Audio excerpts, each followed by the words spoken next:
ভাইরে, স্কুইড গেমে যদি কোনোভাবে ব্রাহ্মণবাড়িয়ার কোনো মানুষকে পাঠানো যেত তাহলে এই সিরিজের মালিককে প্রথম সিজনেই বের করে উদম কেলানি দিত। কারণ এই এলাকার মানুষ রিয়েল লাইফে যেভাবে অ্যাকশন করতে পারে সেই রকম অ্যাকশন তো হলিউড সিনেমাতেও করতে পারে না। আর এটা তো ছিল কোরিয়ান সিরিজ মাত্র।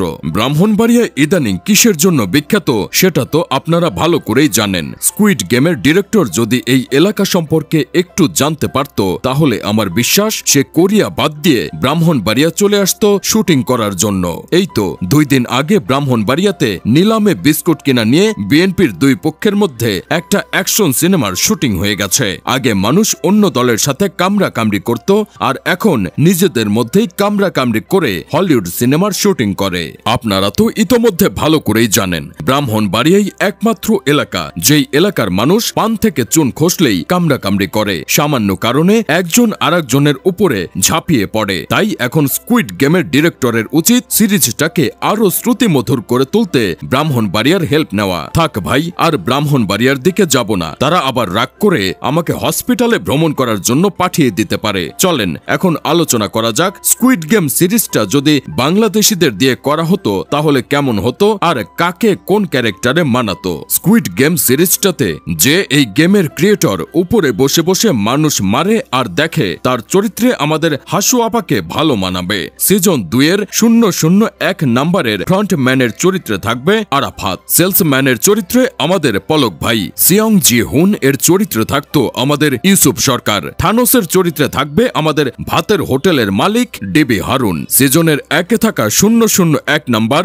বুড়া লোকটি থাকবে সালমান এফ রহমান, হ্যানমি নিও এর চরিত্রে থাকবে 7 মিনিটে ঢাকা ক্লিয়ার করে দেওয়া খাট কাঁপানো নেত্রী আতিকা বিনতে হোসাইন, জাং ডিওকসু এর চরিত্রে থাকবে ঘেউ ঘেউ লীগের নেতা সাদ্দাম, ওয়াং জাগ হো এর চরিত্রে থাকবে নাহিদ ইসলাম, আব্দুল আলীর চরিত্রে থাকতো ভিপি নূর।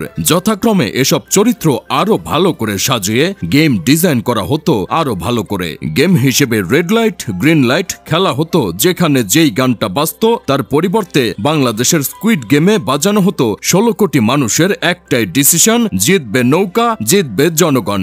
আর ডালগৌনা ক্যান্ডি গেমের ভেতরে যেই চিত্রগুলো থাকতো সেইগুলোর মধ্যে থাকতো আমাদের হাসু আপার ছবি, বঙ্গবন্ধুর ছবি, পদ্মা সেতু ও মেট্রো রেলের ছবি, যেগুলোকে সুন্দর করে চাটতে হতো গেমে। ভালো করে চাটতে না পারলেই কেল্লা ফতে করে দেওয়া হতো। গ্লাস ব্রিজ গেমটা হতো পদ্মা সেতুর উপরে, সেখানে নিয়ে গেমে অংশ নেওয়া পাবলিকদের টুস করে ফেলে দেওয়ার ভয় দেখানো হতো। থাগ অফ ওয়ার গেমের পরিবর্তে থাকতো টাকার ব্যাগ নিয়ে বিদেশে পাচার করার দৌড়। যে এই গেম ভালোভাবে খেলতে পারতো না তাকে পদ্মা সেতু থেকে টুস করে ফেলে দেওয়া হতো। আর যারা যারা এই গেম শেষ পর্যন্ত খেলতে পারতো তারা পেত ঘেউ ঘেউ লীগের একটা মূল্যবান সার্টিফিকেট, যেটা দেখে সব দোকান আর শপিং মল ও রেস্টুরেন্টে গিয়ে ফ্রি সেবা নেওয়া হতো। চা স্টলে কোক সিঙ্গারা খাওয়া যেত।